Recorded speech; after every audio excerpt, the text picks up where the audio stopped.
বিয়া শাদিও কেউ দিতে চায় না, শাখায় সম্বন্ধ মানে আসতে চায় না, রাস্তাঘাট নাই দেখে। মুন্সিগঞ্জের টঙ্গিবাড়ি উপজেলার সোনারং ঋষিবাড়ি এলাকায় 5টি পরিবার অর্ধশত মানুষ বাড়ি হতে বের হওয়ার রাস্তা না থাকায় তারা সেতুর উপর থেকে বাড়ি পর্যন্ত বাঁশের সাঁকো তৈরি করে যাতায়াত করছেন।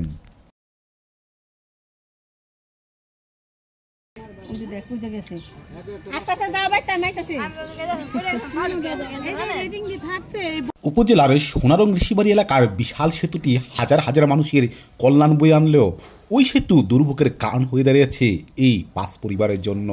5 পরিবারের স্কুল পড়িয়া ছোট বাচ্চা, অসুস্থ ব্যক্তি আর পশুদের নিয়ে দুর্ভোগের অন্ত নেই পরিবারগুলোর। মাঝে মধ্যেই ওই বাঁশের সাঁকো থেকে পড়ে ঘটছে দুর্ঘটনাও। সরজমিনে গিয়ে দেখা যায় উপজেলার সোনারং গ্রামের ঋষিবাড়ি ব্রিজের পূর্ব উত্তর পাশে বসবাস করছে ভুক্তভোগী 5টি পরিবার। সেতু নির্মাণের পরে সেতুর পূর্ব পাশের সংযোগ সড়কের ঢালে তাদের বাড়ি হওয়ায় সেতুটি ঢাল তাদের বাড়ি হতে অনেক উঁচু হওয়ায় বন্ধ হয়ে যায় তাদের বাড়ি হতে বের হওয়ার সড়ক। সেতু নির্মাণের পরে তারা পাশের সুরুজ শেখের বাড়ির উপর দিয়ে যাতায়াত করছিলেন, কিন্তু সুরুজ শেখের বাড়ির লোকসংখ্যা বৃদ্ধি পায় ওই বাড়ির উপর সুরুজ শেখ স্থাপনা নির্মাণ করায় বন্ধ হয়ে যায় তার বাড়ির উপর দিয়ে যাতায়াত।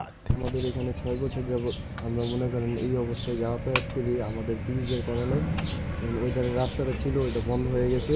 আর আমরা 30-35 জন মানুষ এখান থেকে চলাচল করি। আর গর্ভবতী মহিলাদের নিতে অসুবিধা হয় এবং আমাদের চলাচলের জন্য অসুবিধা, পোলাপাইনের অসুবিধা হয়। আমরা প্রশাসনের কাছেও গেছিলাম, কোনো সমাধান দিতে পারে না। এটা চেয়ারম্যানের কাছে গেছি, সেও কোনো করতে পারে নাই, সমাধান দিতে পারে নাই। তো হ্যাঁ, একবার বলছিল যে দিব, পরে আবার কি লিগে জানি না করে দিচ্ছে। রাস্তার অনেক সমস্যা, রাস্তাঘাট নেই, গর্ভবতী মহিলা এখান দিয়ে যাইতে হয়, আমার জালেরও সবারই সমস্যা। আজকে ব্রিজ হয়েছে 13 বছর ধরে, এখন আমাদের রাস্তাঘাট, স্কুলে যেতে সমস্যা হয়। এখানে এখন এই রেডিংটা কাটানো একটু কোনো রকম যাওয়া যায়, আগে এই রেডিংটা কাটে দেওয়ার পরে এইভাবে যাওয়া হইতেছে। তখন রেডিং থাকতো, আমার এক জাল এক নন্দে 9 মাসের প্রেগনেন্ট আসলে, এরা ওই রেডিং পার হয়ে এইভাবে গিয়েছে। এদিক যখন আমাকে যাওয়ার অনেক অসুবিধা, অসুখ বিসুখ হইলে কি হইলে কেউ আসলে বেড়াইতে, মুরব্বী মারব্বী, বয়স্ক মানুষ, তারপরে গর্ভবতী মানুষ, আমারও ছেলের বউ প্রেগনেন্ট, কিন্তু এইদিকে এখন থাকে না, এখন বাপের বাড়ি থাকে।